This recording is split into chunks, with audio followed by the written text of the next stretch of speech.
Well, you've seen the thumbnail, you've read the title, you know who the guest is. The voice of Nathan Drake, the voice of Deadpool, Penguin, Ghost. Desmond Miles, Ghost, Superman, all of the above. If I named them all, we'd be here all weekend.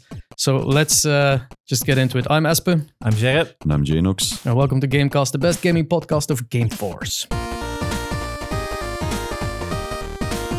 Gamecast! Big shout out to Gameforce for setting this up. Gameforce is the biggest gaming convention in Belgium. If you're listening to this in the weekend we upload it, Gameforce is still going on and you can still go to it and meet Nolan North yourself. Yeah, and I Get think in the car. it's worth it. Yeah, it's absolutely get over here. Your ticket also gives you access to Heroes Comic Con and Made in Asia. It's a huge convention. Yeah. Lots to do, lots to see. Yeah. Highly recommended. We just had our talk with Nolan. He's an amazing person, but I think, if you're a fan of the games, just get an autograph, have a little chat with him. Like, it's worth it. He gives advice on how to treat him. Yes. So What to do. Enjoy this episode. Thank you. Welcome, Nolan North, to the podcast. Thank you. Thank you, guys. Good to be here. Yeah, it's an What time of day is it? We should probably let everyone know that I'm just fighting some type of jet lag. But It's a 3:45 in the afternoon. So for you, that's like 12 hours earlier? No, What is it? I'm in Atlanta. So you're Atlanta. 6 hours back. So you would think, 10. except I didn't sleep on the plane last night on the way over. Oh. So for how many hours have you been awake then? Don't make me do math. Yeah. My bad. More than I'm usually. Let's just say that. But, it just actually, I'm glad to be doing this because I think otherwise I would probably have slept all day today and then not tonight. And then I'd just be useless this weekend when we meet people. You'd probably go roaming the streets at night, which isn't a great idea in Brussels. So, for me or for the other people, you don't know what I'm. Yeah, that's true. You get dragged into a hotel room. With everything. Yeah, with four guys in one hotel room. That's usually for something different. But hey, welcome to the podcast. Wait, what room is this? No, I'm kidding. Thank you. No, it's great to be here. Honestly. Awesome. I have to comment. Your hat is really, really lovely and very appropriate, I think. Because yes, well, I accept gifts. Oh, if they fit my giant head. So I was actually at a Comic-Con in the U.S. and a guy in line had this hat on. I said, "Oh, I love that hat. That's really cool." And he said, "Oh, thanks." And we talked. The next day, he came back with one. He had gone out and bought one. Oh, he didn't just give you his hat. That kind of gift I don't accept. Okay. Like, nice shoes. What size are you? But it happens. And he brought it to me and I like it. And I was telling you earlier, but now that we're rolling, I should say, so when I grew up in New England, someone calling you a goat back then was kind of like an insult. It's like, come on, we're going to be late. Don't be such a goat. Like, look at this goat wearing those shoes, things like that. So I wear it a little bit ironically for myself. Keeps me humble. Yeah. That kind of thing. Meryl Streep had that as well, where she called her crew on a movie called her the GOAT because greatest of all time. It's Meryl Streep. But she didn't realize it meant that. So she thought everyone was just calling her a goat. And it took to the end of the film to realize, no, we meant greatest of all time. We've not been calling you a goat. I hear stories like that and I think I'm getting old. Because now I've been around enough to know what it means. But I can't imagine Meryl going, gosh, that's odd. But it's strange because I one of my favorite stories, I did a Comic-Con actually earlier this year in Bahrain. Oh, wow. And it was held by the Formula One track. Oh, yeah. Still in Abu use Dhabi. today. Yes. No, not Abu Dhabi, in Bahrain. Yeah, but it's the Abu Dhabi track, they say. Like, okay. No, sorry, Bahrain. No, Bahrain. Completely right. Yes. Yeah. No, I've sorry. gotten into F1. Yeah, I'm a massive F1 fan. Are you? I've been following it for Who's your about driver? 30. What's your team? Oscar Piastri, McLaren at the moment. Well, he's going to like this story. That's where McLaren's headquarters are. Exactly. And a guy came in this bright orange hat. I'd never seen it. And it looked kind of like a Nike swoosh, but it wasn't. It was, and I said, "What? I've seen that. I love your hat." He goes, "Oh, thank you very much." And we finished it. I said, yeah, it's a really nice hat. It was like kind of like, thank you so much. Nice to meet you. And I said, love your hat, by the way. And he goes, oh, it is yours. and I said, oh, no, I can't take your hat, thinking it's never going to fit my head, which it barely does, but I'm working on it. And he said, you must take the hat. And I said, no. And the organizers looked at me and they said, no, you must. When someone here offer you, when you give them a compliment, you must, and they will give you the item and you must take it, or is it an insult? And I'm like, oh, well, thank you so much. I appreciate this.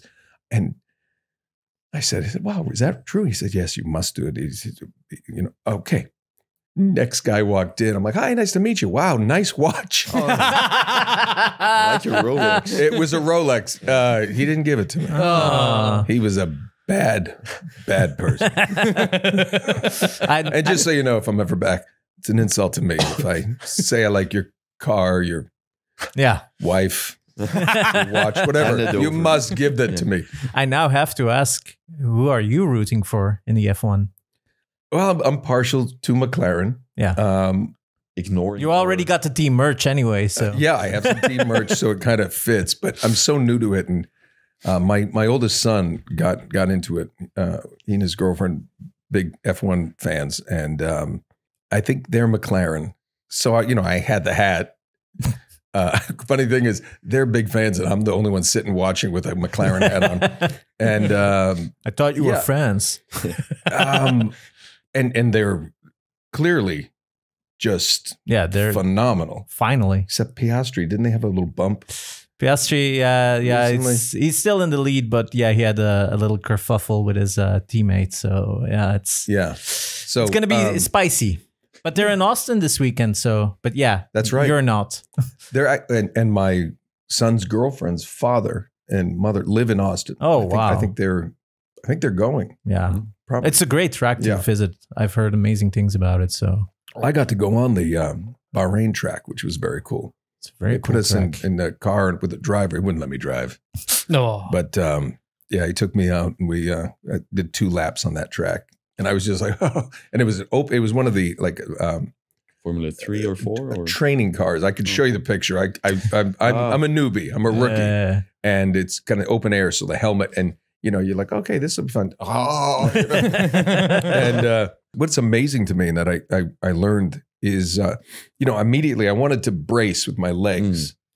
And I thought, no, you know what? I should just relax. And I relaxed and my legs were just trembling. So you have to brace. And you realize you're engaging your core. And that's why I used to laugh like, why did these guys work out? Man, come on, it's driving a car.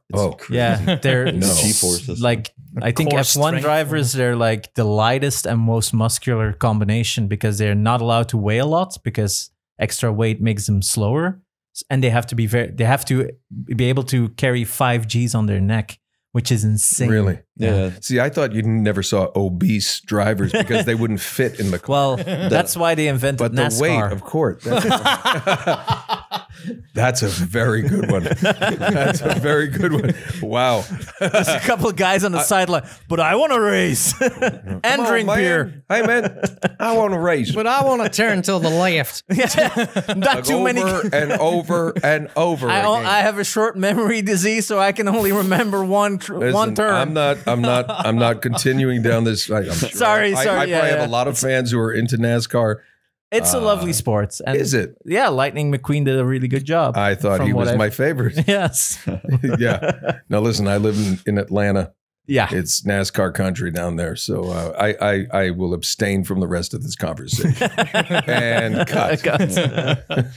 No, I would think you're here not to talk about F1.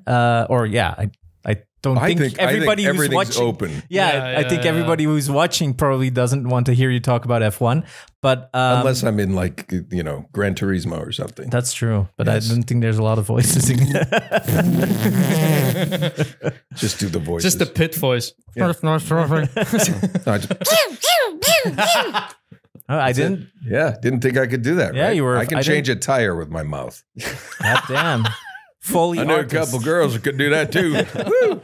Nope, sorry. I went back to a NASCAR joke. Let's move on. Yeah. Is this your first time in Belgium? No. It's my first time working in Belgium. But I had a trip last year and from Basel to Amsterdam, and with some friends, and my wife was with us, and I had always read about Bruges, and I always wanted to go to Bruges, and I took her there, and she stayed. She loved it so much. She has a lovely new husband and family. No, it was magical. It was absolutely, so I came through Brussels to go to Bruges by train, and we spent 2 full days there, 3 nights, 2 full days, and it was unbelievable. It's very hard to explain these cities to people from, America, Canada. It's because everything is so big. Like the roads are, 8 lanes and stuff. And then you come to Bruges where you barely fit one car on the road. Yeah, I was very happy not to be driving. No, but it was, it was one of the few places I've ever been where we would just, we'd go get some coffee and then we'd just walk, just explore. And I honestly remember legitimately going, hey, it looks pretty this way. Let's go this way. She goes, well, it looks pretty that way. I said, well, yeah, that looks pretty. Let's go that way. Every turn. And, and you can't walk 20 steps without hitting a chocolate shop. Oh, yeah. But, it was, I mean, it was just, if you've never been to Bruges, and of course, I'm a fan of the movie In Bruges. Oh yeah, it's an amazing movie. And it's very accurate. You're an elephant. How are you going to get up there? I mean, oh my gosh. That was my bad Colin Farrell. You're welcome. We'll allow it. But this is my first time to work and engage with the fans. Yeah. Yes, I think exactly. From directions that we had on our last podcast where we asked, like, who are you excited to see at Gameforce? I think your name came up the most for 90%, pretty much, and all for different parts. Even like most people would, I think, automatically think Nathan Drake, but it was pretty much everything was mentioned. I think. Yeah, that's a really fortuitous and very grateful part of my career that I have. It's not just one thing.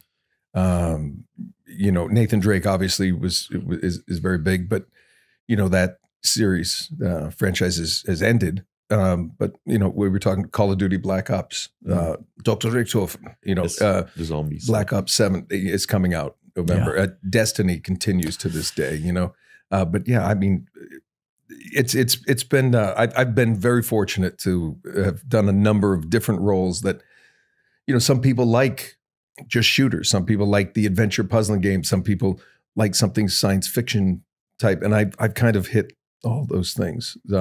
So knock on wood. Let's keep it going. Is there a big difference between recording for a video game in the 2000s and now? Well, it's the most unfortunate part is since the pandemic, we record from home, and wow, that isn't that great? It's so convenient. I don't have to wear clothes if I don't want, which I don't recommend actually. We tried that on the podcast. It didn't go well. He wanted to put a camera on it, and we're like, get the wide angle. Not a big angle, but it was one of those things where you don't get to typically a lot of times even in the early before the thing, you'd at least you're with people. You might be the engineers and the directors, and you go in, you're working with them. You can look through the glass in the recording studio, and you're talking. And humans are social creatures, and I always liked the idea. Even with I lived in Los Angeles at the time.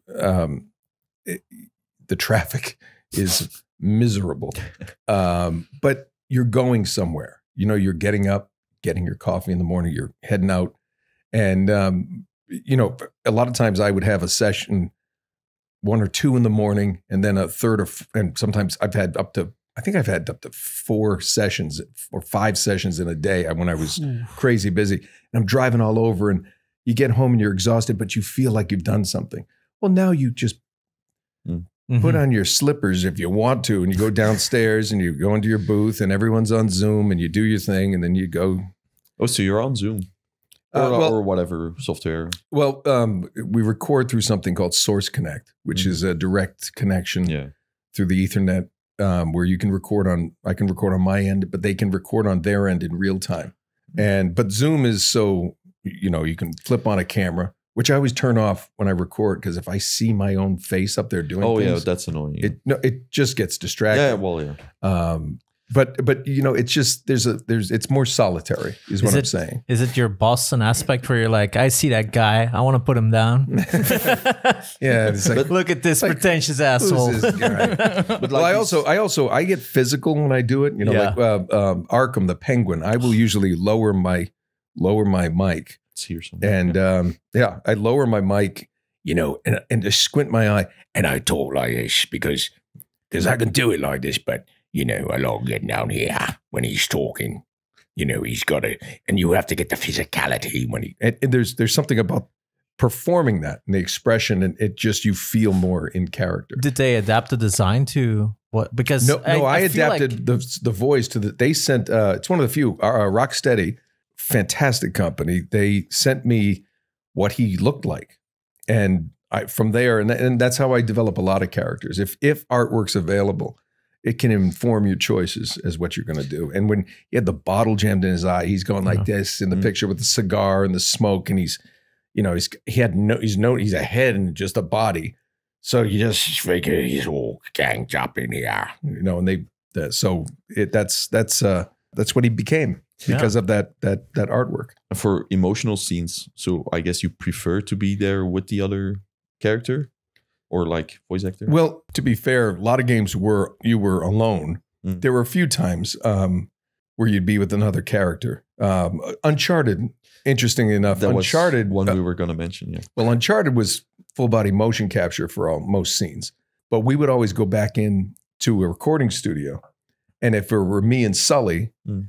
It would be me and Richard McGonigal, played Sully, sitting in the room together. So when we have these interactions, like in-game cinematics or in-game chatter, like Sully down this way, and and he's, we could be right next to each other and play off each other, which is what this good acting happens. Yeah, extra touch. For example, for us, the most emotional scene in most of these games, or like from all of them, is the scene where they go silent, where Nathan is fighting with Elena in the Jeep. A good compliment to give a voice actor. Oh yeah, when you were silent, that was the best part. I've heard that a lot. It's building towards that scene, right? So it's like these emotions. I can imagine that the emotional layer is just that. Yeah, it's that the much fight better. Before it. Yeah, the fight before it. Yeah, it's. Being with that voice actor, it adds being to with it, right? anytime being with any actor, it's better because even when we record animated series or something, which has changed as well. Yeah. You record by yourself, whereas before you'd have your scripts and the mic is placed. But if I'm talking to you, I'm looking at the script, but I might be looking up, and you come off the page because you know it, and and you treat it like that. And there's an old saying, acting is reacting. And so you may say something, we may do it once, and then the next time I may say that line a little differently, so you respond a little differently if you're, doing it right. So, there's something in there, and you may come up with something that, isn't on the page, and you may say it a little differently. So, and sometimes you're stifled by that now because you don't have somebody there with you. There are a few times where they may play the other character's line if they've recorded before me, and I respond to that. They're like, so we're just going to play you the intro. They don't like doing that very much because it does take more time for the engineer to go, okay, here it comes, and we'll be in record when it ends. And boom, you hear the line and then you respond to it. But sometimes I have to record it first, so there's nothing. So if they call you for a new role, would you always prefer one where you have to be at this at the recording studio versus home? I not anymore, because I moved to Atlanta, and so many people moved away. Steve Bloom, who's in Call of Duty, Dempsey, he's in Hawaii now. He and his wife moved to Hawaii. People have moved all over, and even if you're in the same place, very rarely do they do it in studio. And if that person has a home setup, they'll do it in studio. So it's just kind of evolved. It's evolved. I think it's production wise, it's probably a lot cheaper to do it this way. It saves them money, and but I typically I would always prefer to go somewhere, because again, I like going to work. Going downstairs in your own house feels weird. We have the same thing with the podcasts. We've decided from day one that we do it in person. We have a set at his house, which is a long way away from his, which is why we're doing it this time in the hotel. But we decided from day one to do it in person, because there's a lot of podcasts who just do it with Discord or Zoom or whatever. Yeah. But it just adds another layer when you're actually talking to each other without the delays and the technical cutting stuff. each other off on the internet is mostly like and everybody stops talking because you can't. I imagine there's a lot of editing to that. Okay, I cut him off there. Say that again, and I won't cut you off. So we try to never do that, but again, we try to always interview in person. Why? This is a golden opportunity, because it's not going to happen a lot. This is great. Yeah, once in a lifetime probably. So.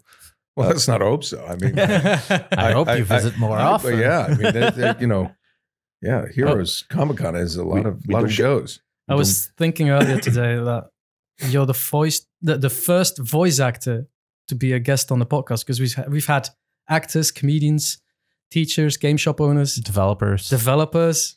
We hadn't had a voice actor yet.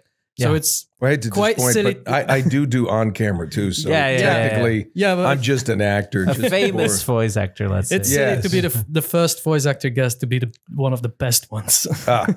Yours too nice.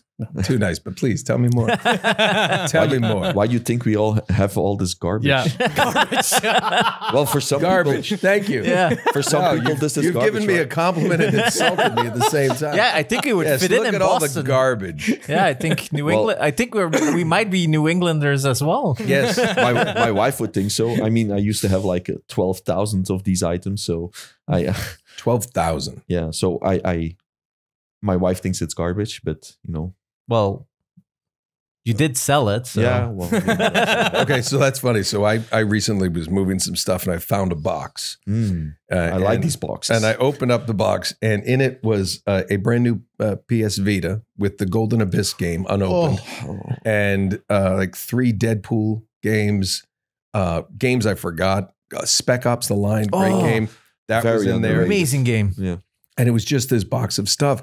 Now, you understand that I've done this for a long time, so I have a lot of stuff. So this box was just nothing, but it was like opening like a box from the past. But my wife has actually been pretty cool about that. We in our house, you have the traditional dining room. Well, we have a pretty big kitchen with a big table, and that's where we always eat. Yeah, and so she got rid of all the furniture in the dining room, bought 4 leather swivel chairs, and painted the room like this dark color, and it's become like kind of like a lobby lounge. Have a cocktail at night, coffee in the morning, whatever. And she was like, you know what? We need some artwork in here. I'm like, well, we don't have any real artwork. Took a bunch of the posters that I've done, the original the Ultimate Avengers that I did series, so Wolverine, the X-Men, Young Justice, different shows, games, things like that. And now it's it's all animated, colored kind of poster, and it's all framed in the room. And now she's like, oh, it's the coin a phrase from it. It's like my shrine to Nolan. So but it's a really comfortable room, and people are like, what is this? And it's kind of This nice. is me. Yeah. This is what pays for this room. Yeah, this is what pays for everything. The posters are probably worth a fortune by themselves right now. Well, that's the other funny thing. My son was with me when I found the box, and he saw all this stuff. He goes, "You should sign this and sell it." I'm like, we're not that desperate yet, but I'll leave it to you. And he said, "Just sign it before you die." I was like, okay. I was like, thanks, pal. I mean, like a sealed copy of Golden Abyss, probably, it adds up real quick. Spec Ops The Line, because you can't buy the game anymore. True. Yeah, or Deadpool. You can't get those. No, Deadpool. that's very hard to I met somebody at a Comic-Con recently who came up with a Deadpool box, and I said, "Yeah, keep this. This is." But he said, "No, I paid $80 US for that." I said, "Well, that's actually not bad." He goes, "Well, it's just the case. There was no game in it." Oh, I bought it like 2 years ago for 15. Yeah. It used to be super cheap. I have it. I'll bring it tomorrow. Yeah, absolutely. Yeah, but that's sorry if we're talking about Deadpool, because you were talking about playing with other actors. Yeah. In Deadpool, you pretty much play a lot with yourself. I play with myself all the time. That sounds pretty bad. Rephrase that. Well, for Deadpool, it's still appropriate, let's say. But there's a lot of inner monologue between the two sides of Deadpool. Is it then one? Three Yes. sides. Three sides. That's true. You know what? That's and it was actually really cool, because what they had done is I remember the scripts were on a TV screen, not paper scripts, and a lot of places went to it by then, because the shuffling of papers, you don't want that for the recording. And they said, well, so Deadpool has, the Deadpool voice doing his own thing, and then the more mature Deadpool, and then the really immature one. They said, so which one do you want to do first? And I said, well, can we just do it as written? And I think it'll sound more manic, more Deadpool if we go. And they said, can you do that? I said, I don't know, but let's find out. So they would color code it. I asked them, we started, but then I said, it'd be better. So they highlighted the lighter one in yellow. Deadpool was red, and then blue was the more mature. So it was kind of, to get easier it to switch. So I was like, come on, hey, let's go get something to eat. I want pizza. No, let's get a steak. And they go back and forth, and it got that kind of, got that rhythm. Manic kind of rhythm to it. So it was, and it was fun. It wasn't not trying to show off, but you're like, I think I can do this. Let's try it. And so that was a really, really fun shoot. And the thing about Deadpool is he can say or do anything. The famous phone call that he makes to me. Yeah, that wasn't written. I suggested that. I said, "What?" Because we had made other calls to the developer, different people, and I said, "What if I called me to be in the game?" And they said, "Well, what would that sound like?" I'm like, "I just roll it. Let's do it." And it was one take, ending with, of course, the famous "Fuck you, Nolan." So I got to tell off myself, and they said they heard it. They all started laughing. They said, "Oh my God, should we use that?" I said, "You better use that." I said, "Do you mind?" I'm like, "Why would I mind? I said it." Yeah. So it and you have no idea how many times I write that on a box now. Fuck you, Nolan. To Jerre, fuck you, Nolan. Signed. Great. As an actor, actors usually, if they do a big film or something, take something from the set home. As a voice actor, that's a bit difficult. But you did. I'd have a bunch of microphones. But you did the mocap with Uncharted and stuff. Was there something to take home, or do you have nothing? Only the collectibles. It's funny. I do that. So for all my on-camera stuff, I always take a little piece, something. Yeah. It could be a business card. Last show I did was a show called Hysteria for Peacock with Julie Bowen, who's Claire in Modern Family. She played my wife. Bruce Campbell. Ash. Anna Camp. Yeah. So it was, and there really wasn't much to take. So I took his shoes. I took his shoes. And the funny thing is so the show was set in 1989. And my father in 1989 was my age at the time we shot the show. And he had those shoes growing up. And I just was like, that is so random. Now, I will never wear them again. They're ridiculous. But yeah, so I do that. I've kept a bunch of different things from the on-camera stuff. Let's see, like Uncharted movie. I kept the shirt. Oh yeah, Because they always have doubles and triples, and it was just a little T-shirt. It was nothing big, and I asked. I didn't steal it. I said I like to keep things. Could I have this? Because otherwise I have to take that chair back with me that I'm sitting in, and can't get that in a suitcase. Get home with that chair. But no, that's a really good question. I just take the memories with me. What's been great is I usually get, traditionally they always gave me a copy of the game, and I've always kept those, which my son covets. How old is your son now? 22 and 25. All right. And this is the greedy little 22-year-old.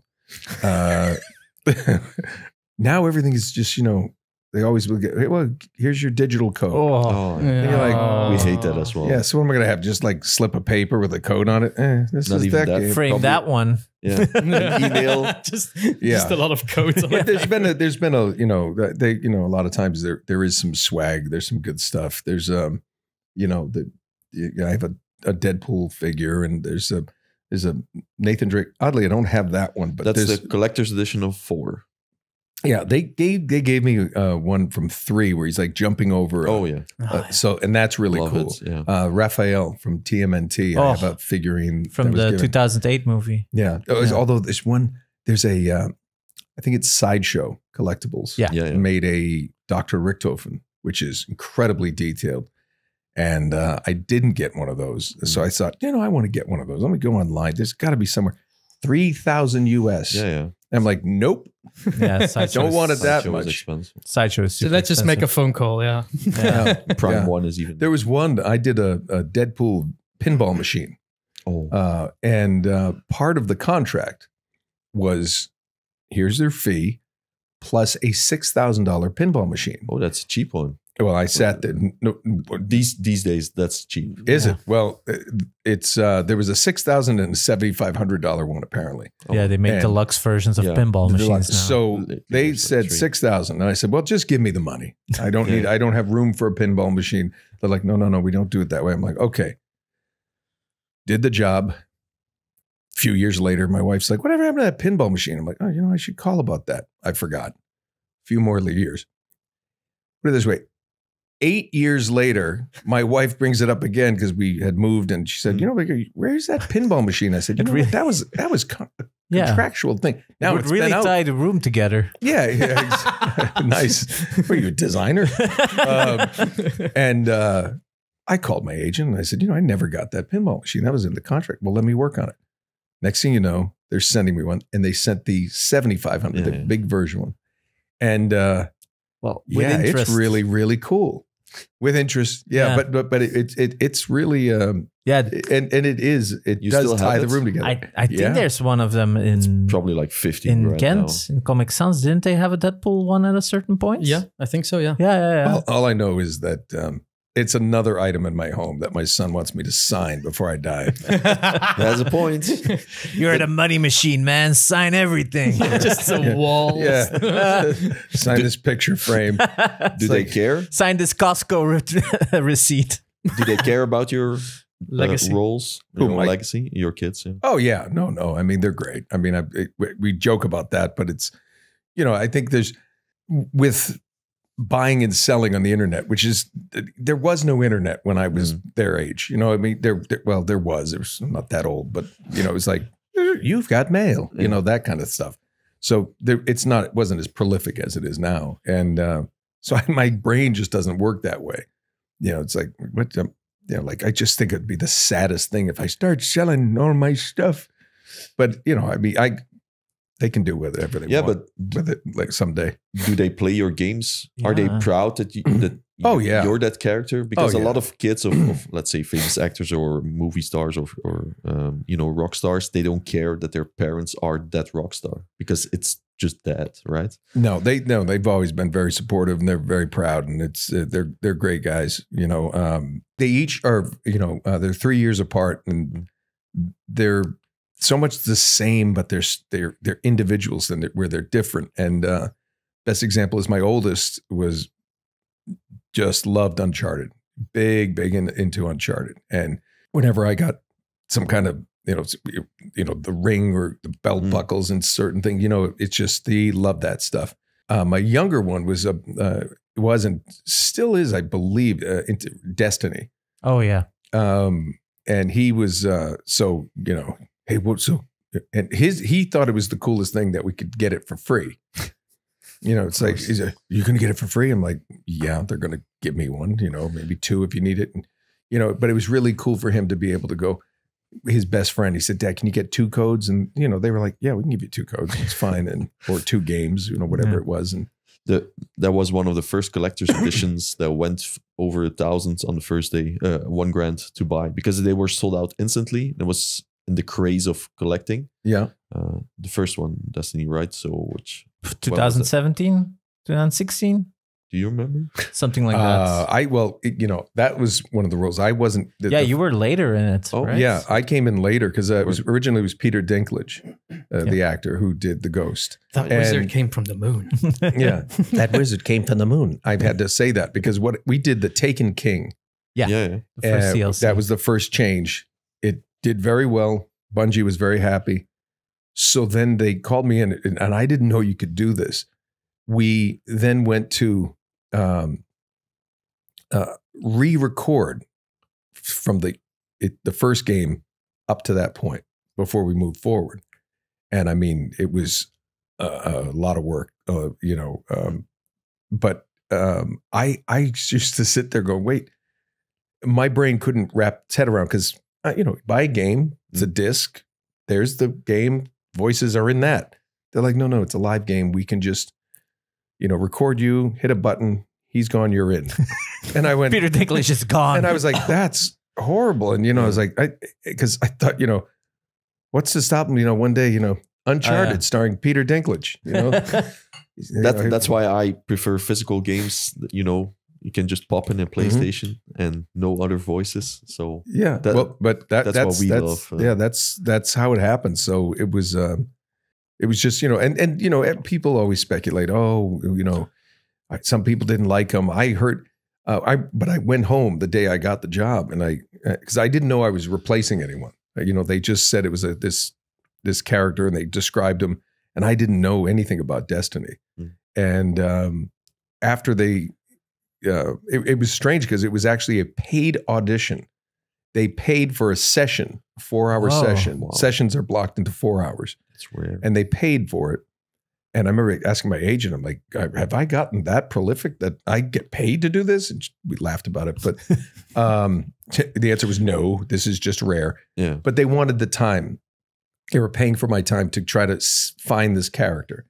And we did, obviously.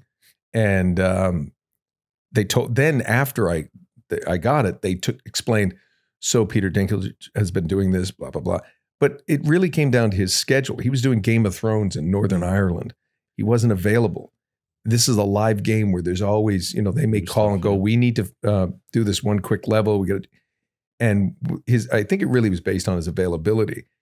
There were also some people who found some of his things were inconsistent, and that's not his fault. That's directing. That's just not, it just comes down to whatever. But I remember going home, my son was probably 10 at the time, and I walked in the door and he literally was there playing Destiny. And I figured, I said, is this Destiny? He's like, yeah, what's up? And I'm like, I want to hear the Ghost. And he looked at me, he goes, why? I was like, why not? He goes, he's just kind of boring. And, the way he was directed was everything to be had kind of monotone and flat. And it was just sort of, they wanted to expand the role of the Ghost, make it more of a companion character. And again, Peter Dinklage is a brilliant actor. I mean, he's brilliant. Yeah. I'd love to actually work with him someday just because he's that good. And, hopefully we'd have a laugh about it. You never talked to him about that? No, I never did. But it just was, he was very busy, and as he continues to be. And again, I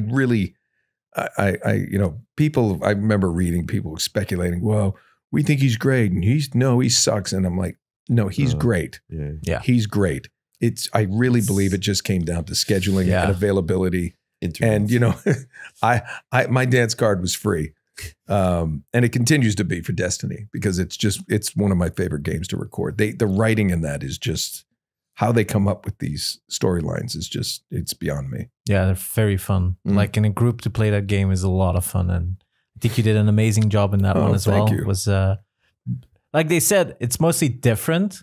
And like different is good. Like everybody can have their own take on a character. And I think, was it then more like a dubbing job where you had to match the cadence or like you didn't have to fit it in the same amount of time? I had to fit it into time, but I could say it any way I wanted to. Yeah. I do believe, I think we had to do the wizard came from the moon, and I was like, I want to do it. It's almost exactly the same way. That wizard came from the moon. It was just like, because everybody's like, what? So I think that was a little my homage to Peter. Yeah. No, it's an amazing game. You have a tattoo with your son as well, if I remember correctly. Yes, it's right there. Sic Parvis Magna. He turned it. This is the Destiny kid. He turned 18. And I just, I was like, what do you want for your birthday? And it was just, his answer was too quick. He's like, matching tattoos. And I was like, not a tattoo, matching tattoos. Matching tattoos. Legend. And I was like, all right, on one condition, I pick where it goes on me, and I pick what it is. He's nervous. He's like, what? So I want to do Sic Parvis Magna. Nathan Drake's motto. I was gonna. He was like, "That's cool." Tattooed today. Really? Yeah, this morning, but I was super sick, so I had to cancel. Lazy. Yeah, I'm Did you quite see full. his arm? It's full of gaming characters already. Pull up the sleeve if you want. That's, wow, The Last of Us. There's Kratos. There's Crash Bandicoot, Spyro. Everywhere, but. I wanted to get something from Nathan Drake. My tattoo artist loves Nathan Drake, so he wants to do a portrait version. Oh, wow. We're trying to figure out what exactly. I wanted to get the ring. Well, my oldest son put a, and I this was my idea, and I've always wanted to do it maybe, but smaller, like on my wrist, because I just don't want, for when you're doing on camera stuff. Yeah, it's work just to the makeup they have to do stuff. That's why one of the reasons I put that inside my arm, because I was working on an on camera show at the time. He put it right along his wrist here, and I put it there. Same writing and everything, same style. And but my older son has a great tattoo. It's kind of the rose compass. And it's very thin lined things, but because my real last name is North, I wanted an N, and then on each other point would be JCJ for Jill, Cooper, Jarrett, who's my wife and my two boys. Yeah. So it has a family thing, but it's in that, and then inside I think he put Sic Parvis Magna inside the compass. So it was like this really cool, and I may get that in a smaller version. So we, match. Yeah. Or he's gonna have to get another one, and we're like, yeah. But he put it right here, and it's beautiful. It really is. But it sounds amazing. Yeah, but I love these personalized versions. Yeah, I think it's good that they're personalized. I think that's just get the random tattoo is always one you tend to regret. I think because if it doesn't have meaning behind it, you're like, oh no. Why did I do that? I have some of them on my chest. Would you get another tattoo from any other game? Yeah. Destiny Ghost would be great. Maybe a huge portrait of David from The Last of Us. He sounds like a swell guy to have on your chest. Tiny little pieces. One of the worst villains. Yeah, best villains, worst. One of the best villains. Yeah, but the worst. No, he's great. No, I think that's the Ghost and Destiny would probably, because it's been such a big part of my life. So is Dr. Richtofen, but I don't think I'm going to put a Wunderwaffe on my leg or anything. Again, it just I think the Ghost somewhere could be kind of cool, but for sure, just something. So the toy that came in the original collector's editions has the voice. So of Peter. Fear. Yeah, I couldn't change that. No, but I was wondering, is it his voice or is it dubbed? I can't remember. No, it was his voice is in that. All right. Because I have people who come to Comic-Cons with them. Yeah. And they apologize. They said, this is the Peter Dinklage one. I'm like, no, it's fine. It's fine. It's an honor. I'll just sign it Peter. I know how to spell There it. used to be like 10 grand, I think. The original Is that right? Edition. Yeah, but And mine go for like $12. Fuck you, Nolan signed Peter Dinklage. yeah, exactly. Just mix it all up. But no, it's yeah, I know. I remember that one. 'Cause I have one actually. Somebody gave me one. Wow. Yeah, so I kept that kind of thing. You know, I keep all that stuff. It's you collect. I mean, there's something. I try not to as much, but our podcast set is also a bit bonkers. Filled up I could pull up to a the brim. picture. Yeah. And I'm also into Lego, so now I changed to Lego as well. So Oh yeah. Yeah, you And just it's- swapped one addiction for a different one. Yeah, you have so much Lego. so either it's heroin or it's collecting video games. And my wife has to choose. So At least heroin is affordable. So she Yeah. gets the heroin and the Legos. and my Yeah. kids love She gets the Legos, kids. so- My kids love heroin. I there's something wrong with a child if they don't like Legos. I mean, there's something wrong. We have so many Legos, and you know, when I was a kid, it was just like It's actually here's Lego. You have? Can't say Lego. Do you have your own Lego?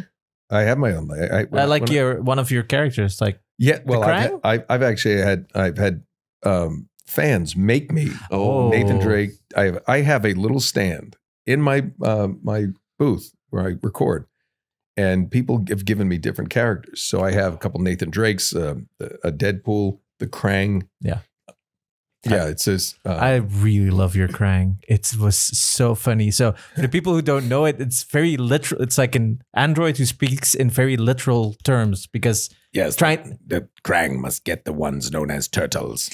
I love it. Well, it was funny because we had just done the TMNT movie. Yeah. It came out in 2007. And they announced there's going to be a Nickelodeon series. So I was excited. I said, oh, you know, they'll probably just use us. But it was a whole different style. It became a real bone of contention with the other guys. They were like, we should just get these roles. And I kept telling them, you know, you can't really demand the role. These are different producers. The animation style is different. Yeah. They may want to do their own thing. And I remember going in for the audition, you know, and I just did my Raph. You know, Raph talked like this, the whole thing, this New York kind of guy. And we did one take, and the producers were just like, that's great, Nolan. We're going to try it again. Can we lose the New York accent? And I was like, well, that's Raph. That's my Raph. Yeah. It's kind of the And I did it, and they said, oh, great, we're going to do one more. And I said, you know, it doesn't feel right. And, you know, I couldn't believe I was doing this. I just said, you know, I know you guys are doing it. I just feel like I didn't sound good. And they were like, what? And I was like, I don't know what it is. There's something about that. It just doesn't work in my ear because, you know, I had done that movie for over a year. You know, you do these different recordings that come back and forth. And I remember saying, you know, I just don't know, you know, can I try a different character? So they gave me, I think, Donatello. I read that, you know, just so I could, because that Raph was so burned into my brain that I couldn't get away from it. And I pulled that voice from a guy I went to high school with named Mike. That's just an impression of my friend Mike from high school. And it's perfect, by the way. It's a perfect audition. perfect match to him. And I left, you know, thanked them. And they were great guys. And they just asked if I would want to do Krang. And it turned out to be the best thing because I'd go in there. Sean Astin, the actor, he played Raph. He's a dear friend of mine. And then Rob Paulson, who was the original Raph, he became Donatello. Who, when we auditioned, now I embarrass myself in front of Rob. He's become a very, very close friend of mine. He's but amazing. like he was one of my heroes. Yeah, Pinky. Well, you know, Pinky's great, but the greatest character in animation ever is Carl Weezer. Oh, and so when I see Rob, I'm like, hi, Rob. He's like, hi, Jordan. Have you seen my llama? And I'm like, oh, it's so good. And when we auditioned for that film, showed up at a studio, and you know, you're sitting there waiting to go in, talking to some other friends, And I'm up next, and there's somebody in the room, and who walks out? It was Rob Paulson. And I went, I have to follow Rob Paulson, who is Raph. But to go back on what I just said, they were looking for a different Raph. You know, he was the original Raph. These new producers, and it was a different version. So for whatever reason, you know, I was the right choice for that. So when I went to the audition for the show, I had that. I remembered. I'm like, they didn't want Rob, so why would they want me? And is this? And I'm sure if the animation looked the same, it would be a different story. Yeah, because the 2007 movie is very dark in comparison to the other ones. It's CGI. It's not 2D animation really. So it was anyway. The Krang turned out to be one of the best jobs ever because I would walk in there. There's Greg Sipes was Mikey. Paulson as Donatello. And then, they had two Leonardos. Yeah, right? the first one was Jason Biggs. Jason Biggs, yeah. Yeah, and then... So I'd go in there to record with them. This is back at the time where you go into the room at Nickelodeon, so much fun. You go in. They'd have a script this thick to go through. And I'd walk in and go, Krang must get turtles, Krang. Thanks, everybody. And and then I go play golf. And Rob Paulson and I used to laugh about that because he's an avid golfer too at the time. He's like, you got a tee time, don't you? And I'm like, oh yeah, I get to make mine. You have fun for the next 4 hours doing the rest of it. Because the Krang would say certain things, and it was fun. You know, you get to do something different. So I was in a bunch of those episodes, and it was a great show. It's a really good show. And when I would watch it, I'd sit there and I go, okay, I see that particular version from those producers, what they were going for. So it was great. That was a really good show. Yeah. It's probably really your kids were probably the right age around that time. Yeah. To watch it. Yeah. I mean, listen, it didn't matter. I don't care how old I get. I love cartoons. Yeah, me too. I love animation. Yeah. There's something. He just told me that you did the American voice in Naruto. Yes. You were the big bad. I was the big bad guy. Yeah. I have Kakashi here. Oh, wow. But I only watched it in Japanese. Right? I don't think I've ever watched Naruto. All right. Most people would throw me in a fire for that. But it's massive. Like it's 1,000 episodes or something. Yeah. I can't start. I can't binge that. I don't have enough years left in my life. They've watched it. I've never seen it. I've never completed it. Every now and then they go on a tangent about Naruto and I just sit on my phone while waiting them to finish talking about Naruto. Well, I was one of those guys. You remember the meme where people were running?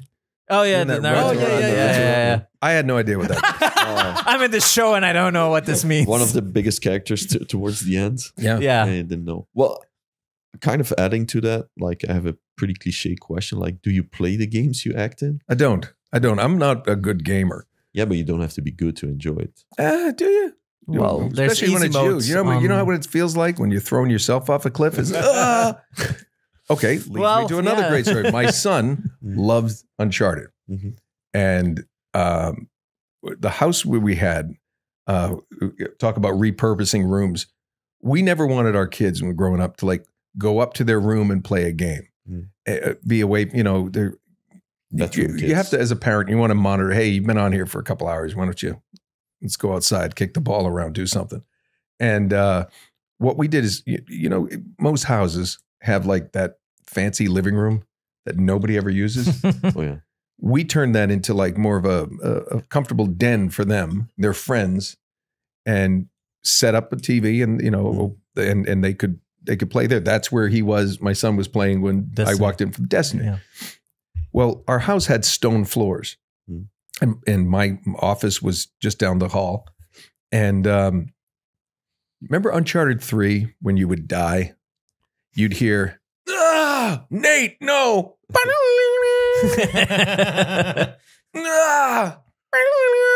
No.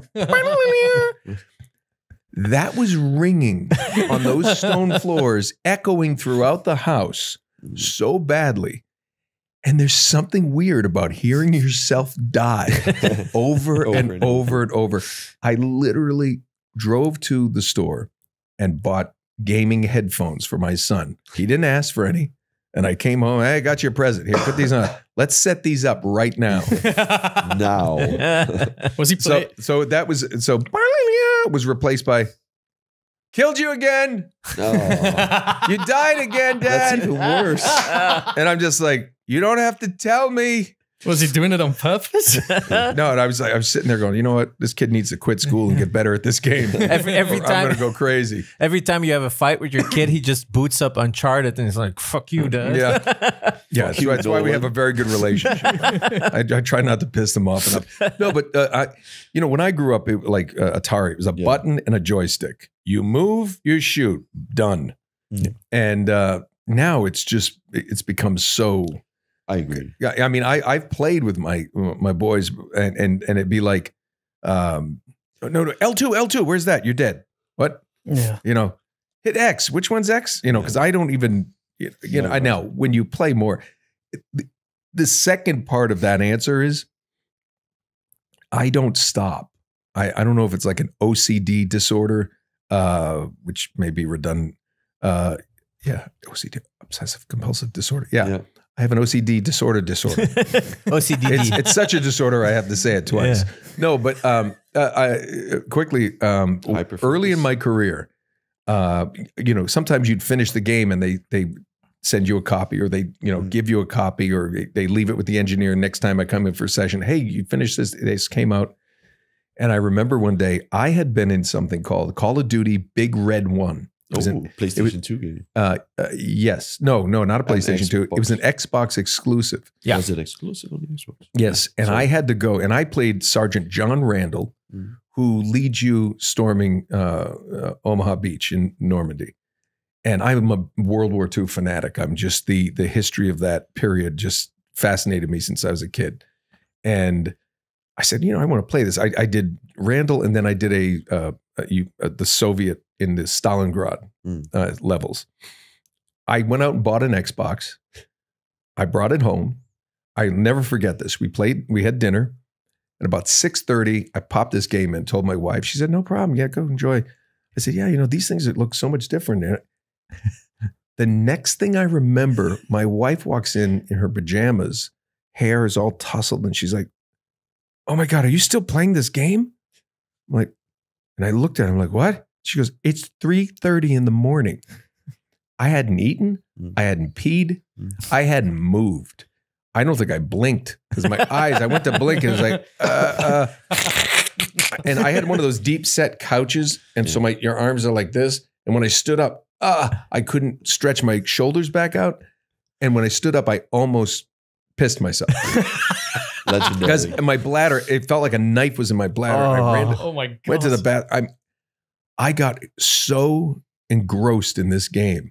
I had never, again, it was Pong on Atari, Asteroids, which was a triangle in shapes, to this at that time, and it was amazing. And I just, one more level. I got to keep going. That's how we feel when games come out. For example, when the Nathan Drake collection came out, right before 4, right? Yeah. It's 2015. I finished them all 3 in one sitting, so an entire weekend. I couldn't stand up. Did you get a catheter or something? I couldn't stand up anymore. So the hyper focus is real with these games. Yeah, and same with the 4, by the way. But the stories and for me that night, I had so much fun. I had so much fun. I wasn't very good at it. You don't need to be. That's why I said you don't need to be. I've done Uncharted 1, 2, and 3 for a YouTube channel that Troy and I had. Yeah, I've seen. But there's something different when you're playing in a studio and you're stopping between things. Okay, we're doing this level, and I would really like to play those games again.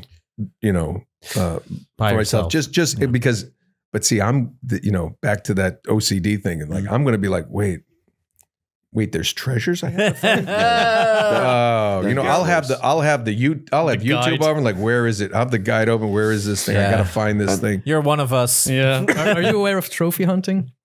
Yeah, that's what I would do. That and see, so I'd never go outside. And when I grew up, I'd come home from school. I had to do my homework, and then my dad was my dad came home from work, and I was inside, he'd look at me, my brother, like, what are you doing inside? Oh, it's raining. Get an umbrella. Go. We'd just be out in the yard. Like, what do you want to do? It was like, don't be a goat. I used to, yeah, don't be such a goat. But it was like one of those things with like, that's what it was in the late 70s, early 80s. It's like, you're young, get outside. And I used to, as I got older, I'm like, my brother and I were talking about it once, and I just said, what do you think they were doing in there? Because they didn't go outside. And he goes, well, we don't have any brothers or sisters, so it wasn't that. But it was different times, and I don't know. And the other thing I think for me, when I work, even if it's on camera, I mean, you love days when you're on location, where you're outside, you're doing something. But most of the times it's in a soundstage. All voiceover stuff's in a booth, in a studio. So when I work, I'm inside, typically in a room with no windows, So when I have downtime, I like to go outside. I like to, do outdoor stuff. But do you understand, with your experience with Call of Duty and stuff, like why these fans or people like us are such a big fan of these games that you... Oh yeah, and rightly so. I mean, rightly so. You should be. I mean, I've been privileged to have gotten into the gaming industry very, very early. When my first jobs, I was Soldier 2, like 2, 5, and 7. You get 3. Every payment was for 3 voices. So in the early Batman games, I'm the Penguin, but you can play levels where I'm talking to myself because I'm what are we supposed to do, boss? He got away, boss. Well, you mate. He got away. Didn't know what doing. And I'm talking to myself. That pull all over There's again. so much background voices in the Arkham games where you're just sitting around. Oh, it's like many times you'll hear me. And the funny thing is, most people may not recognize my voice until I yell, because it's hard to, yell in a different voice, unless it's really high or something. But most it's and they're like, that's Nolan. But it's I absolutely understand it. So I got in early playing Soldier, and early in the career, I always looked at. I believe a good actor doesn't play a character. Good actor plays the scene that character's in, and the scenes put together, and it becomes one big thing. It's a collaborative effort. So early in my career, I didn't look at it as like, well, I'm playing this character. He's a soldier. No, it was almost like we were just part of the sound design. And my biggest thing was like, I don't want to do anything over the top or cartoony that takes you out of that moment, like where you're in it. The gunfire, the explosions, were just sound effects, just like the voices. Over here, get down. It's just, you just want to be like, wow, I'm in this world, because it's all about the player. Then games just became more and more sophisticated. The narrative structure came in. Now we're telling stories. And then, of course, Uncharted, full body motion capture, which is just like anything Andy Serkis does or Avatar, same setup. They could literally take the data from the Uncharted games and make that a film. True. That it's just data. Maybe and it's a good film then. Oh, man. Yeah. Yeah. So the thing. Okay, we'll get to that. But that's harsh. No, I'm sorry. That film is not that bad. That's what I keep saying. But Sure, buddy. We heard you. Yeah. But just to finish this, it's so then it became more sophisticated. So I think getting into a game is just like binging your favorite TV series, or watching your very series of films. I mean, I still will sit down and start Lord of the Rings. We're going all the way through. It's a marathon. Harry Potter. That's why I have. There you go. Harry Potter as well. Harry Potter. Oh, I mean, I love those films. Just because you just sit and you get lost in a world. True. And when you play a game, the only difference is you're part of that world. I tell people, I may be Nathan Drake in the box, and then, you come see me, but you're Nathan Drake. You're Nathan Drake when you're on when you have that controller in your hand? I'm more like Donut Drake. Did you go to Donut Drake? Yeah. I feel more like Donut Drake. You're Belgian waffle Drake. Yeah. Waffles and beer. Yeah. Oh, that sounds good. Let's make an order. We have a beer for you. To get into the film real quick, I did the audiobook.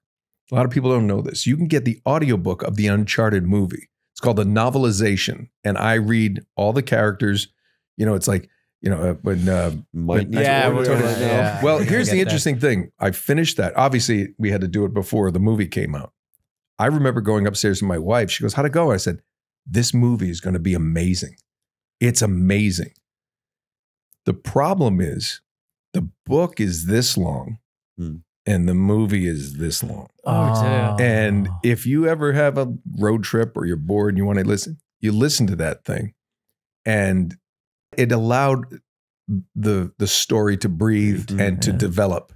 And in the film, and it's just movie making. We got to get this to 90 minutes to 2 hours, under 2. And so I thought the pacing moved a little quick. It relied a lot on the people who've played the game. One of my favorite stories, my brother called me. He had gone to see the film. He said, we wanted to go Friday. It was sold out. Saturday sold out. We got a Sunday matinee and it was packed. He said, and when you popped up on screen, he goes, half the audience stood up and started cheering. And I said, yeah, I've heard that's happened in a lot of places. That's really cool. He goes, no. I didn't finish. He said, half the audience started cheering, followed immediately by the other half screaming at them to sit down and shut up because they have no idea who you are. And we laughed about that because if you don't know who I am, that scene makes no sense. And I always pictured people, walking, driving home going, oh, I really like that. Oh, Tom Holland's so great. And I love Wahlberg. Oh, Wahlberg, he's great in everything he does. Oh, this is great.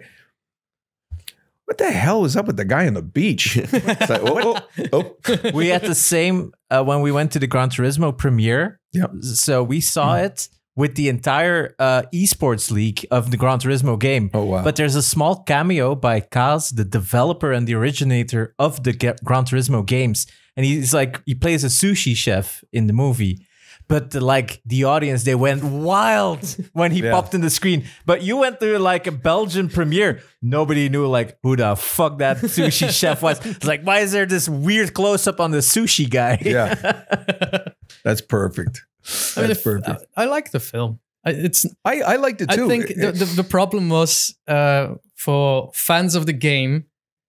It's not you. Yeah. With Dead on Arrival, or it fell before it came out, just because Mark Wahlberg did not look like Sully. For something as silly as that, all the fans went, nope, and just refused to like it. Listen, I felt really honored by Sony and the makers of that film, because they told me, they said, this is how it all happened. When we did the first game, they were talking about Hugh Jackman. I think Ryan Reynolds, there was different people they were talking to play Nathan Drake, and nothing ever happened over the course of doing it. And then what they realized is you look at the history of games, movies that have been turned into games, they fail because and I think the problem is Uncharted is such an immersive experience. Like I said earlier, when you're on the stick, you are Nathan Drake. Yeah. You are part of the story. It's better than a movie. Yeah, now you have to sit and be passive and watch. And they explained that what they wanted to do by saying, you guys made 4 great movies. We don't want to try to compete with that. But where was Drake in his 20s?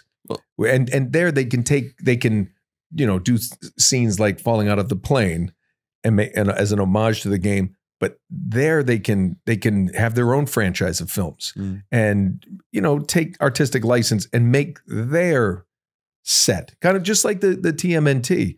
This movie stands alone. Yeah. These were the shows in the 80s. Here's this version now. They did a subsequent version after, so there's other films and nobody talks about that. But I think Uncharted, the game, was such a personal experience for so many people. staple in the industry as well. Yeah, I think it's also a hide in terms of. I don't think there's a game that really achieved the same as those series did when it came to like an action-packed movie-like experience. Yeah. There's nothing that comes close to the Uncharted games. Yeah. So a lot of people, I think, rightfully assume that this would make the perfect movie, but it's better than a movie. It's hard to pack 20 hours of gameplay. Exactly. Because it's also the downtime in the Uncharted games is what makes it so great. It's not only the action pieces, it's also traveling from piece to piece, and they're just chatting with each other. No game did that like Uncharted did. So you got to know these characters true and true. Yeah, exactly. Well, it was, and I think that's the beauty of games. There was a famous thing, I think it was in second or third game, probably the second one, I think. At one point, our director Gordon Hunt, he was a theater director, and he would get all the stuff. He said, "Okay," and then we're blocking it, getting it all set. And he said, "And then you go off that way." And Amy Hennig, the creative director, would have to say, "Gordon, he can't go off that way." And he goes, "Why?" I said, and she's like, "Well, because the gameplay, he has to go back this way, and that's the." So he would famously, and this happened a lot. He'd look at me and go, "There they go again. Turning our movie into a video game." That's a good one. Yeah, but we again, Polar Express was shot with the 3. It was the same stage and same cameras. All the Avatar movies, it's the same technology, the same suits, and we did shoot a movie. It just happened to be they go, let's just take this data and make this a game, and it was just. It was groundbreaking. I mean, honestly, it's just groundbreaking. Especially 4. It's crazy. Yeah, and I think you had an easier director to work with than Hideo Kojima. If you hear I've never worked with Hideo. Yeah, because Norman Reedus have you seen that clip where he's talking about his experiences where Hideo is just, you pick up the baby, you look up, and you cry. And that's the direction. It's like, okay, I guess. So I think, it's a much easier experience. And go. Yeah. And action. Maybe crying out of frustration. Maybe a cheesy question, but because it's not a baby. You're picking up a blanket. Oh, I had that with I had a scene I had to film where I had to cry over a robot. And I thought, like, that's silly. I'm not okay. I'm a hacker crying over a robot. Yeah, I'll do it. And I get into the vibe, cry, do the thing. And then later in the edit, he said, "Oh yeah, that was kind of silly. We didn't do that. We just scrapped the scene." And like, yeah, of course it's fucking silly. Hideo would have kept it. So, cheesy question: would you rather never do movies or rather no video games? You have to choose. Ooh, I didn't know we were gonna do dilemmas. I don't know. It's a cheesy one. It's a good one. Yeah. Oh, I can't answer because I know you love both, so. No, you don't have to choose. I mean, I love both. I mean, I can't see a future without doing games. I mean, I really enjoy them. And the biggest, but I love making films, especially when you're with other people. You're that collaboration, it's fun. It's like when you're a kid, you go out with your friends and you play a make-believe kind of thing. It doesn't feel like work if it's fun. And it's, but the difference is, though, people ask me, what's the biggest difference? And for me, in my on-camera career, what you see is what you get. Now, I can grow a beard, I can be grizzly, you can put makeup, you can do stuff. Unless you're doing like, Colin Farrell's Penguin, where you got these. He got to stand up straight. You had to go down. I know. Up. But I love. It's an amazing Farrell. show. I'm a massive fan of Colin Farrell, and he does a great job. But Colin Farrell is the one who's going to get all those prosthetics because they want Colin Farrell.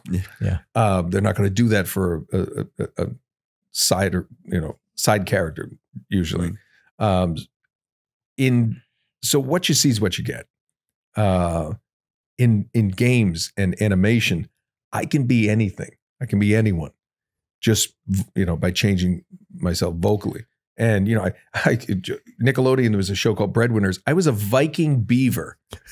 I mean, what is that? I've been the Krang. Yeah. I mean, I've done. So there is a artistic, creative joy in playing things that you would never play. You've been Tom Hanks in Rick and Morty. Yes, I did. And I remember deep pull. Yeah, I do a lot of Rick and Morty. You do a lot. It is one of it's one of my favorite shows. I'm think and it's one of these things, look at me. I don't really audition for because they know me so well. So we're going to do 3 characters, and I don't even know what it's going to be until we start. And then they send the scripts, and it might be a few lines here and there. Sometimes it's bigger characters. This last season, I got to play Rick's father, but not his real father. Remember the one Rick's in the pods, and he thinks he's my son Jimmy, and he said, "We're so proud of you, son." And so that was me doing his father. And but we had this. There's something so much fun about creating it on the spot. Excuse me, creating it right there on the spot. There's something just so fulfilling that, it's almost like, okay, flying blind, what are you going to do? You're not in the coming game, up right? No, High on Life is different. No, that was different. Additional voices, I think, for High on Life. Maybe. Yeah. They usually do that. And now I'm doing a bunch of episodes of Curtis, which is the spinoff with Keith David. Because I was the vice president when he turned into the turkey. Mr. President, what are we gonna do? It was great. I love those guys. I love that show, and it's one of those shows that I'm a fan of, whether I'm in it or not. Yeah, you and Troy do a lot of voices for it because here in Belgium we always we're one of the few countries that actually shows with subtitles. So as kids, we always had shows in English. Don't dub. Now they do it more, but not for adult shows. Just the kiddie shows. Shows, but even kids shows for us, like Batman and everything, was still in English, or the Turtles. Mm-hmm. So every time I'm watching Rick and Morty, I'm because I've been watching shows for so long, you get to recognize the voices as a kid, and then eventually with Rick and Morty, with all the games that you've played, you recognize the voice. So it's always looking at I think that's Nolan. And then looking at at the end credits, there he is. You know what's funny? My kids do that. They call it Find Dad. They'll watch Rick and Morty, and they see my name at the end. They go, "Okay, now I've sat there watching them, and they have to figure out who I am." They're like, "That's you." Do you always know? Yeah. Well, I mean, I remember the lines. Oh, okay. Well, but I mean, I remember sitting there, and something will come up, and I'm like, "Oh yeah, that's me." And sometimes it's just my voice. It might just be a character. Yeah. There's so many, just my voice or just slight variation. Or there's one where he's like a teenager and he's like really nervous, and but they'll say, "Is that you?" And they missed the whole the Rick's dad. I'm like, and that was a bigger character. He had a lot of stuff because a lot of times it's just like, "Hey, what'd that guy say?" What? And he's dead. So, it's a great show. They're great people to work with, and it just came. And then Solar Opposites is another also one. Do a bunch of that one. Star Trek Lower Decks. I've done a bunch of those things. Yeah. So it was. It's great. You're in the Star Trek movie as well. Yes, because of Uncharted. Oddly enough, I was doing another job with J.J. Abrams, and somebody mentioned Uncharted.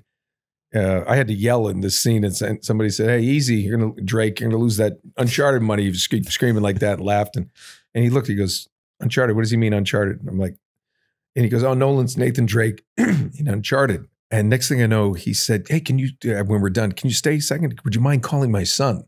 You were big fans and everything." And then he didn't answer, so I left him a message, and then he just started talking about it. He said, "I play this. It's the only game my son and I play together. It's amazing." He said the opening of Uncharted 2 is the best opening of a TV film or game I've ever seen in my life. Absolutely.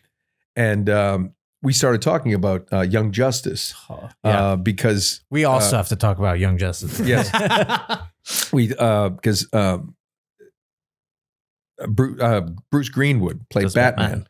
And I'm a massive fan of Bruce Greenwood. Yeah, who's also in the Star Trek movie, right? Yes, he's Commander Pike, and that's the connection here. So I was talking to him about, actually, I know Bruce real well and everything. He said, "Oh yeah, man, we're talking," And he just looks, he says, Nolan, I owe you one. Thank you so much. And I just, as I'm walking out, I said, well, you know, put me on the Enterprise with Greenwood and we're even. And he just said, do you want to be in the movie? And I went, well, I mean, I'd love to audition if you have something. He goes, no, you don't have to audition. I know you can act. He's like, I mean, you can't be Kirk, but we'll find something. And I was like, I'd be honored. Thank you. I appreciate that. And I forgot about it. It's, whatever. That's very nice. And like 2 months later, I get a call from my agents who were like, J.J. Abrams' office just called. They want you to do a role in Star Trek. I mean, but did you audition for this or something? And I said, no. I know J.J. And they said, oh, well, because we told them, you didn't audition. So I ended up firing them because they said no. What? And then I had to call someone to get in touch. And I said, yes, I will do this. Absolutely. And so it was a great experience. I mean, it ended up being one line, but it was there for about 10 days to do those, and with Peter Weller and everybody, and Simon Pegg is a gem. And it was an amazing experience. And it was all thanks to that our Uncharted game. That silly little game, right? Yeah, it's a silly little thing that nobody played. I read somewhere that Uncharted has now profited $2.5 billion for Sony. That would not and for you. No. Huh. No. Not even in... How does it work? Is it like a one-time or is it residuals like in acting? There's no residuals in gaming. All right. They've tried, the unions have tried, but there's no real structure that makes sense apparently. And it's really unfortunate. I would have flown here on my own plane. Yeah. If they had residuals. But sometimes the Comic-Cons feel like residuals. That's where you're getting something, But that doesn't work for the person playing Soldier 1 or 2. So it's a real slippery slope. It's very difficult. You're privileged on that. But I mean, and then of course you have the luck to also play in a lot of shows where it is a little bit more common to get some residuals, right? Yes, that's the thing. Animation and on-camera stuff does. So yeah.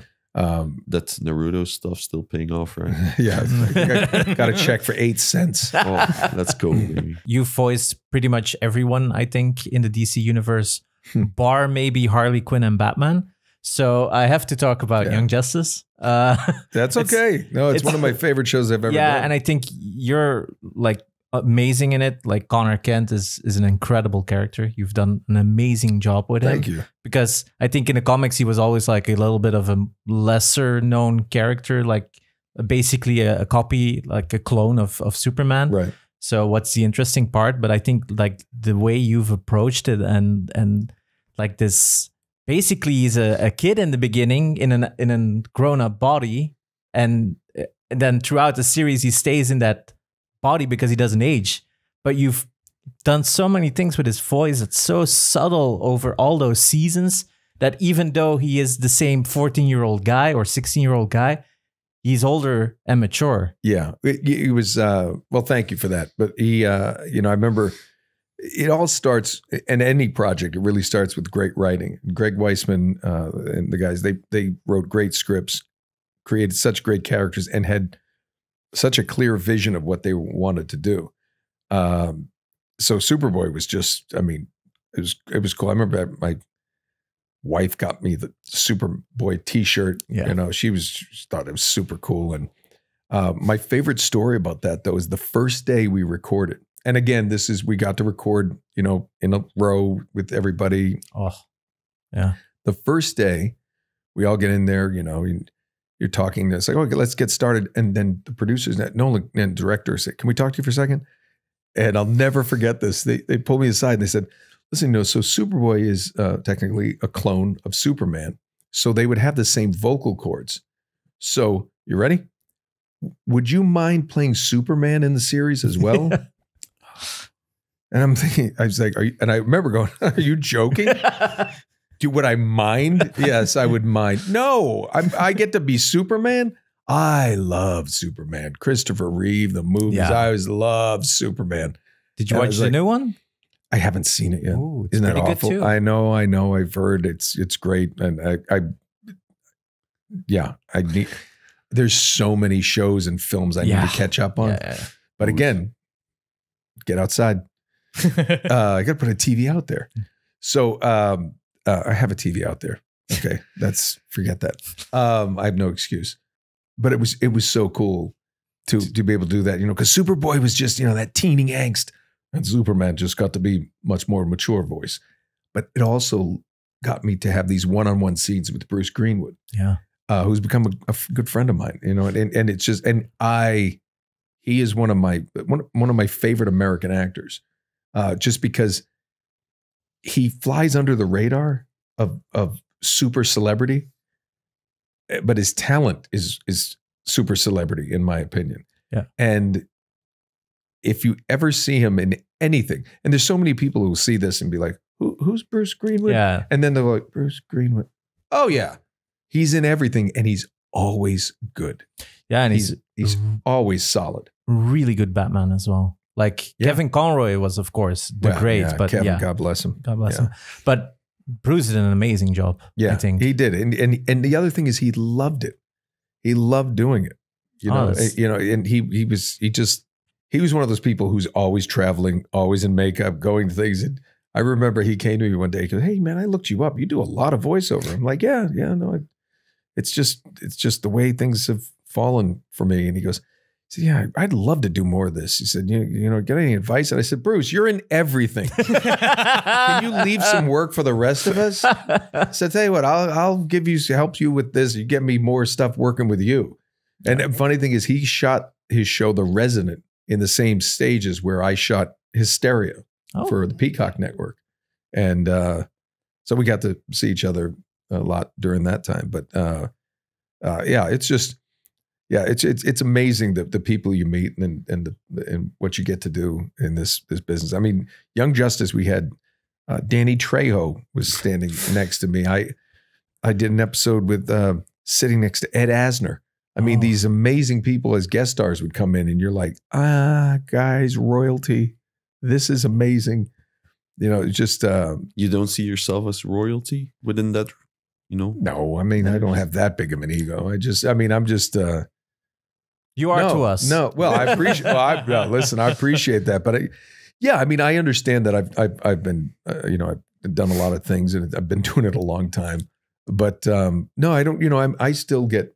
I mean, the great thing about voiceover specifically, but this business is most of the people that I've gotten to meet that I would stand in line for an autograph. If I hadn't been in this, and the people I would want to meet are so kind and nice and genuine and generous, and that the veil of celebrity. I mean, it's such a silly word. Yeah. I mean, it's just. I understand it, but there's those people. They're people are normal when they're not working. They're at home. Doing the dishes. I have to. I don't have a maid that comes in that washes my clothes. I did an interview one time over the phone, and they said, "So what does a celebrity like you do on his day off like today?" I said, "I'm literally cleaning dog shit in my backyard right now. I have 3 giant Great Pyrenees. Oh, and they look like polar bears. Yeah. And I'm like, I've got somebody's going to do it. Yeah. Nobody else will. So my grass robot takes care of that. So I have this lawnmower robot, little robot that goes over the lawn. And have you seen the size of a Great Pyrenees shit? My dog is bigger than a Great Pyrenees. And it cleans it? Well, it just goes over it and it splatters everywhere, right? So it's this free fertilizer. Yeah, it's free fertilizer, literally. Yeah, that's not going to work. Small treats for the kids. It falls between the grass. It's actually free fertilizer. I have 3 of them though. Yeah, 3 is more than 1. Sometimes you can't see the grass anymore. Yeah. I'm going to be away for a while on these trips. I'm here this weekend. Next weekend, I'm in Auckland, New Zealand. Following weekend, Adelaide, Australia. The following weekend, Brisbane, Australia. Then I have a week off, and I come home, and then I believe I'll be in Amsterdam. Wow. Oh, no. So I'm like, oh, and then yeah. So it's a lot of poop that you're gonna clean up, right? Oh yeah, and your dogs. No, yeah, yes, or don't feed them for a month because I hope you all are seeing this. This is the face of realization that somebody's got to do it. Yeah. Somebody else has got to do it, or it's going to be a disaster. You got 2 kids. They don't live there. Oh no! That stage of parenting. Damn. If they want you to sign stuff, they have to pick up the poop. Still not going to sign. Sign the poop. Yeah, right. Sign in poop. Right. Gameforce set this whole thing up, and of course they deserve a shout out for that. But I kind of wanted to ask, you're going to see a lot of people. What's your favorite way of what's your favorite type of fan that comes to say hello? Because it's difficult to deal with kind of as a fan with the nerves of saying hello. You kind of want to stand out, but you don't want to be a nuisance. Not everyone knows how to talk or deal with a moment like that. How would you advise your fans to? Oh, I don't put any limitations. I mean, I'm just, the fact that I can't stand lines and crowds, and the fact that people will fight through a crowd and stand in a line to wait for me. I'm not, fans will see this weekend. I'm not the guy who's just like, there you go. Thank you so much. Next, if somebody's going to spend their money and they're going to spend their time to see me, I like to give a little bit of a, I enjoy meeting people because, you don't realize, we go and do a job and then it goes out there and then you go to the next one. And the thing I enjoy about Comic-Cons is a couple of reasons. One, since the pandemic, we record alone. I get to see friends of mine. I get to see people. Neil Newbon will be here. Yeah. I mean, he's become a friend the last couple of years since I've met him, and wonderful talent, wonderful guy. I will often look like, who's going to be there this weekend? Like, oh, hey, I haven't seen him in a while. We'll get a meal, get a drink, whatever. But as for the fans, I think you just, you know what? Here's my one bit of advice. Please don't be nervous. Don't be nervous. I clean dog shit. A lot of dog shit. I may be someone that, I think there's that weird perception with celebrity, whatever they want to call it. Because I just, when I feel so bad when someone's so excited that they forget the question they wanted to ask, or they just get nervous. It's like, there's no reason to be nervous. I'm just a normal guy. We'll have a quick chat, take a picture, sign something for you. You can tell me about, and the only time is like, and most fans are great. Sometimes, when there's a line, I don't like to make people wait. So there's a weird balance for me of like, I want to have an interaction with you and talk a little bit.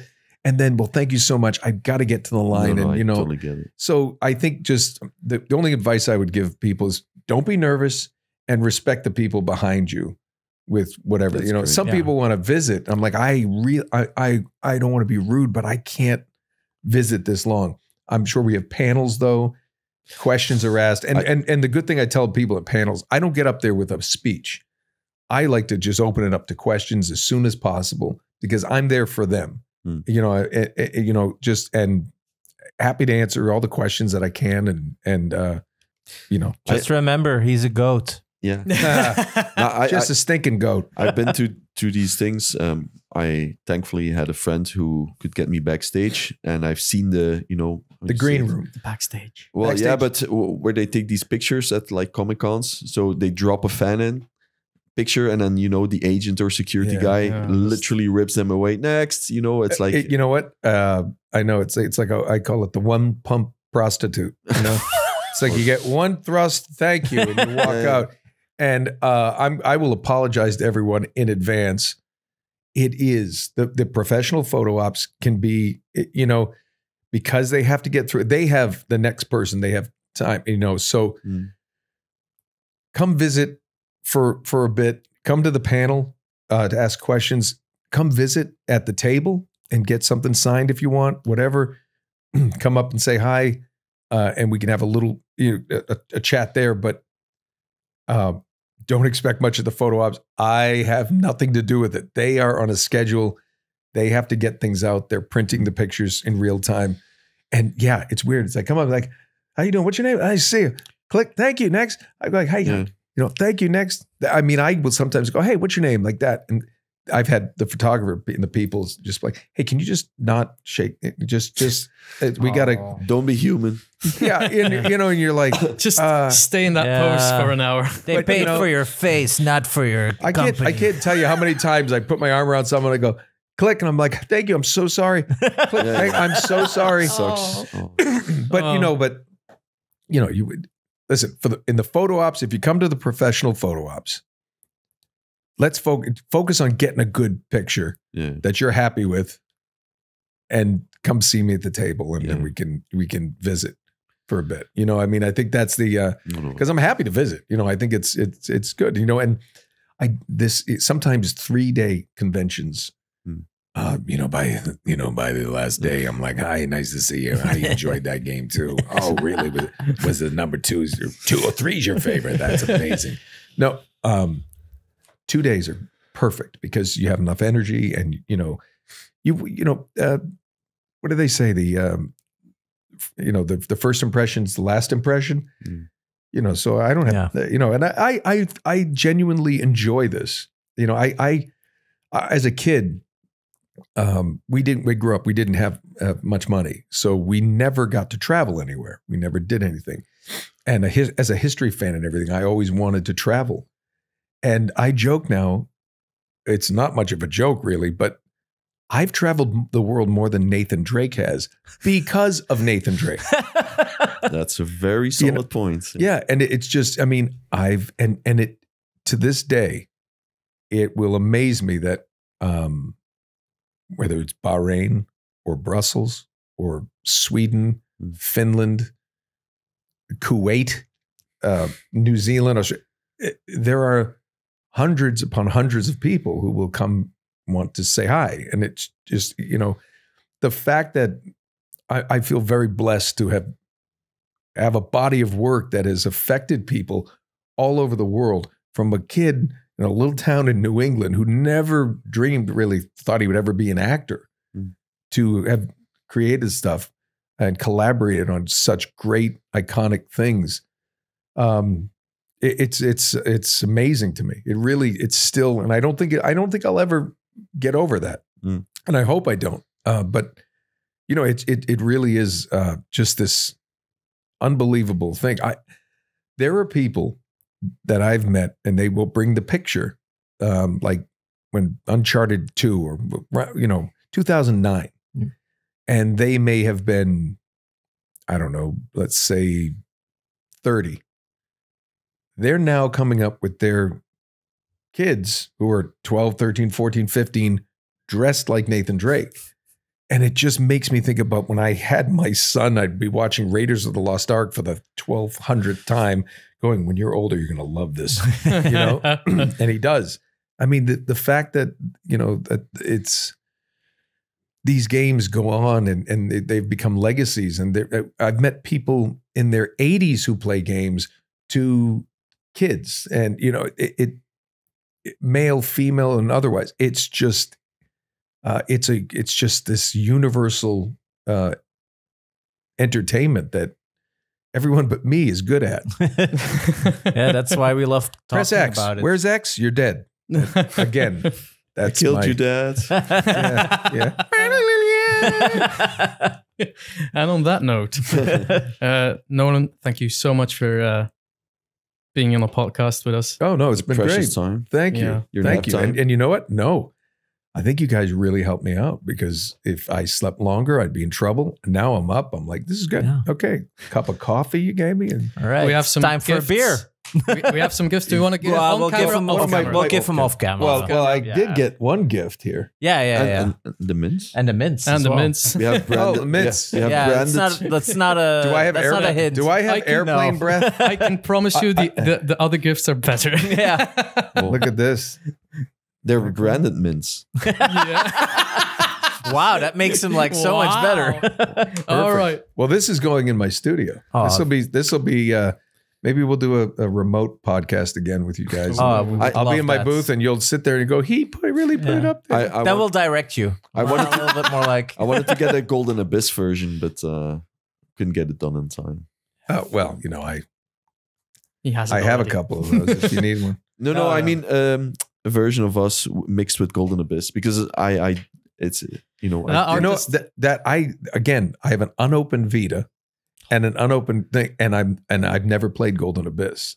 Ooh. And that was a lot of fun. It's not the best one, but it's it's also not that bad, right? Wow. Well, It's a good game. It's a good game. It's fun. Yeah, that's fun. the most important It's been thing. too long ago since I've played it, so I'm just guessing it's probably good. My memory isn't that great. I don't remember what I had for breakfast. I don't think I had breakfast. Right. Wow. I don't know what time it is. Did we end this? No. No, Wait, we okay. still need to end this. Just all right. Properly. Okay.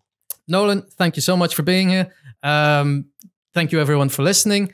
If you're if you don't understand Dutch, you probably won't like our other episodes because they're all in Dutch. But yeah, I'm Espe. I'm Jerre. Ik was jNoxx. I'm Nolan. And we'll see you next week. Gamecast.